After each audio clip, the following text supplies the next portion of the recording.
تاسیم میم،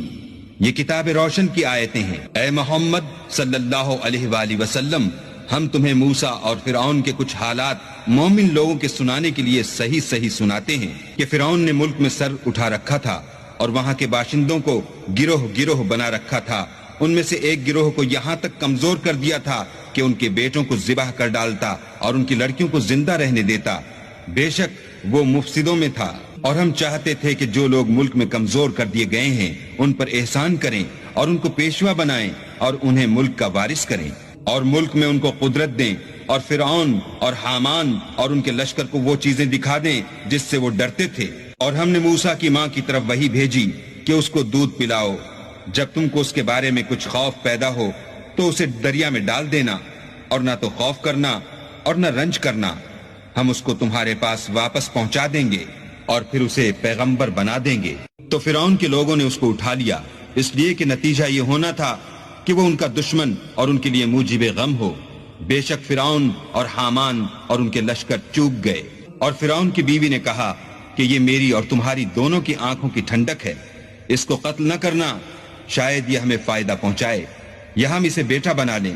اور وہ انجام سے بے خبر تھے، اور موسیٰ کی ماں کا دل بے قرار ہو گیا۔ اگر ہم ان کے دل کو مضبوط نہ کر دیتے تو قریب تھا کہ وہ اس غصے کو ظاہر کر دیں، غرض یہ تھی کہ وہ مومنوں میں رہیں۔ اور اس کی بہن سے کہا کہ اس کے پیچھے پیچھے چلی جا، تو وہ اسے دور سے دیکھتی رہی، اور ان لوگوں کو کچھ خبر نہ تھی، اور ہم نے پہلے ہی سے اس پر دائیوں کے دودھ حرام کر دیے تھے۔ تو موسیٰ کی بہن نے کہا کہ میں تمہیں ایسے گھر والے بتاؤں کہ تمہارے لیے اس بچے کو پالیں اور اس کی خیر خواہی سے پرورش کریں۔ تو ہم نے اس طریق سے ان کو ان کی ماں کے پاس واپس پہنچا دیا تاکہ ان کی آنکھیں ٹھنڈی ہوں اور وہ غم نہ کھائیں اور معلوم کریں کہ اللہ کا وعدہ سچا ہے، لیکن یہ اکثر نہیں جانتے۔ اور جب موسیٰ جوانی کو پہنچے اور پھر پورا جوان ہو گئے تو ہم نے ان کو حکمت اور علم عنایت کیا، اور ہم نیکوکاروں کو ایسا ہی بدلہ دیا کرتے ہیں۔ اور وہ ایسے وقت شہر میں داخل ہوئے کہ وہاں کے باشندے بے خبر ہو رہے تھے،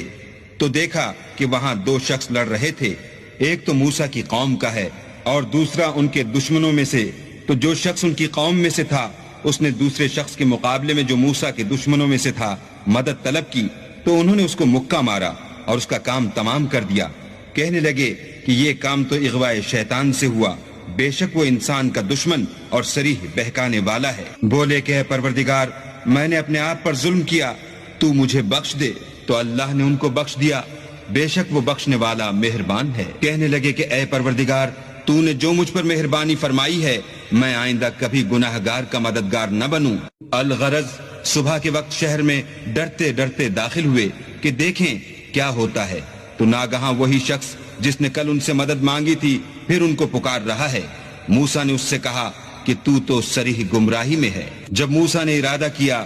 کہ اس شخص کو جو ان دونوں کا دشمن تھا پکڑ لیں، تو وہ یعنی موسیٰ کی قوم کا آدمی بول اٹھا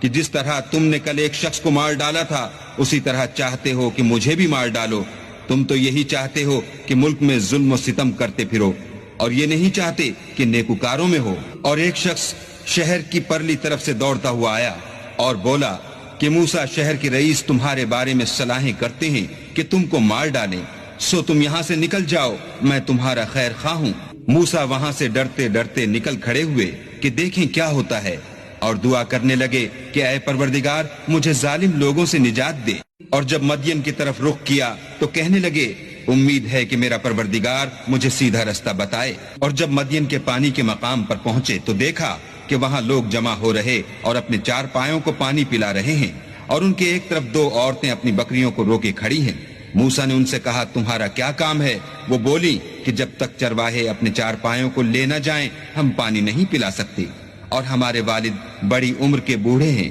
تو موسیٰ نے ان کے لیے بکریوں کو پانی پلا دیا، پھر سائے کی طرف چلے گئے اور کہنے لگے کہ پروردگار، میں اس کا محتاج ہوں کہ تو مجھ پر اپنی نعمت نازل فرمائے۔ تھوڑی دیر کے بعد ان میں سے ایک عورت جو شرماتی اور لجاتی چلی آئی تھی موسیٰ کے پاس آئی اور کہنے لگی کہ تم کو میرے والد بلاتے ہیں کہ تم نے جو ہمارے لیے پانی پلایا تھا اس کی تم کو اجرت دیں۔ جب وہ ان کے پاس آئے اور ان سے اپنا ماجرا بیان کیا تو انہوں نے کہا کہ کچھ خوف نہ کرو، تم ظالم لوگوں سے ایک لڑکی بولی کہ ابا، ان کو نوکر رکھ لیجئے، کیونکہ بہت بہتر نوکر جو آپ رکھیں وہ ہے جو توانا اور امانت دار ہو۔ انہوں نے موسیٰ سے کہا کہ میں چاہتا ہوں اپنی ان 2 بیٹیوں میں سے ایک کو تم سے بیاہ دوں، اس عہد پر کہ تم 8 برس میری خدمت کرو، اور اگر 10 سال پورے کر دو تو وہ تمہاری طرف سے احسان ہے، اور میں تم پر تکلیف ڈالنی نہیں چاہتا، تم مجھے انشاءاللہ نیک لوگوں میں پاؤ گے۔ موسیٰ نے کہا کہ مجھ میں اور آپ میں یہ عہد پختہ ہوا، میں جون سی مدت چاہوں پوری کر دوں، پھر مجھ پر کوئی زیادتی نہ ہو،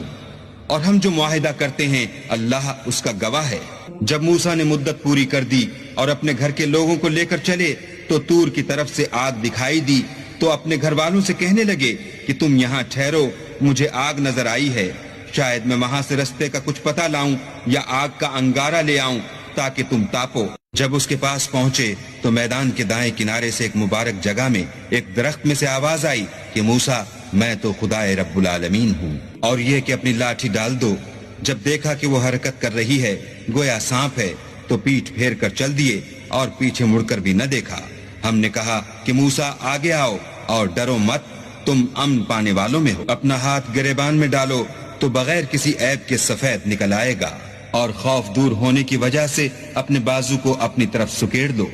یہ 2 دلیلیں تمہارے پروردگار کی طرف سے ہیں، ان کے ساتھ فرعون اور اس کے درباریوں کے پاس جاؤ کہ وہ نافرمان لوگ ہیں۔ موسیٰ نے کہا، اے پروردگار،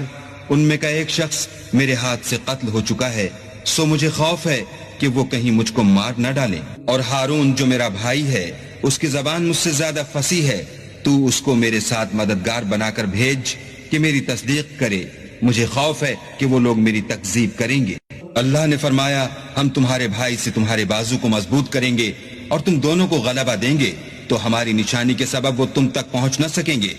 اور تم اور جنہوں نے تمہاری پیروی کی غالب